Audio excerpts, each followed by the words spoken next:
This is Westbred 4595 from Bayer. Maturity is medium maturity and final height was 38 inch.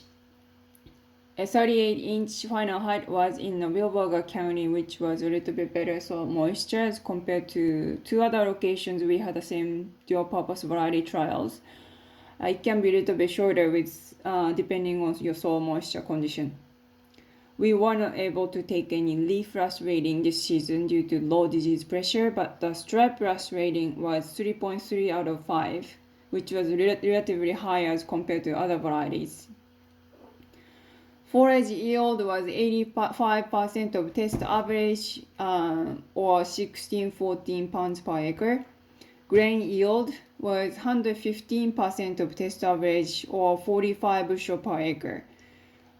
The 45 bushel after clipping multiple times, kind of simulating the dual-purpose grazing effect, is pretty high in a dryland environment in the rolling plains.